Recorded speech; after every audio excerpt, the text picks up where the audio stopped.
Well, build it and they will come is the plan that Premier Chris Minns will be banking on here in Woollahra. 10,000 new homes and a new train station for the last 40 odd years, since 1976. Exactly, Woollahra train station has effectively been left abandoned, but under the New South Wales government's new plan, the train station will be redeveloped alongside 10,000 new dwellings. Now, currently this area behind us is zoned for medium density housing. This is one of the most affluent parts of all of Sydney, but under the government's new plan, it will be rezoned for high density housing. Now, the station behind me that's been abandoned since 1976 is halfway between Edgecliff and Bondi Junction on the eastern suburbs line. Now, the government says it's arguably one of the least busy lines in all of Sydney, operating at a maximum of 43% capacity, even during peak hour. And this is all part of what the government says is just another reason why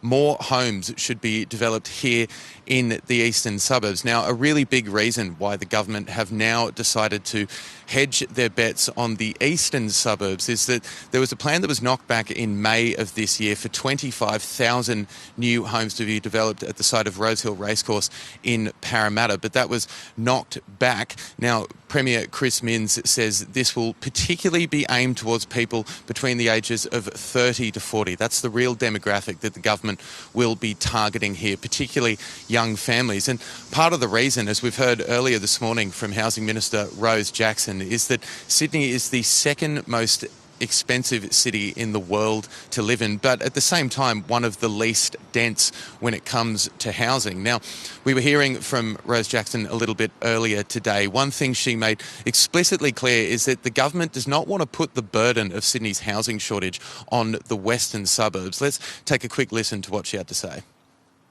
This is likely to be higher end property. I mean, there are apartments that are currently for sale around that area, around the $1.2 million mark. I mean, that is a lot of money.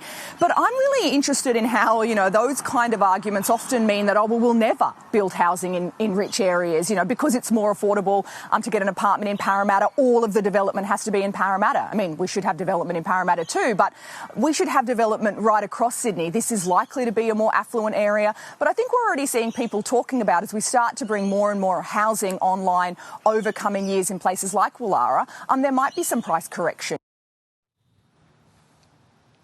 There's New South Wales Housing Minister Rose Jackson, and a point that she made there towards the end is that what this could potentially see with an influx of more than 10,000 new homes is potentially a price correction on what at the moment is one of the most expensive postcodes in all of Sydney, if not Australia. Now, Woollahra Council says that they'd previously been told by New South Wales Planning that there were no plans in the pipeline for the train station behind me, but they say that now it's clear that the New South Wales government have had these in the pipeline for quite some time. They're hoping that they'll be consulted the entire way through the process. Now, construction is set to begin in 2027, with plans for those homes in this new station to be developed right around 2029.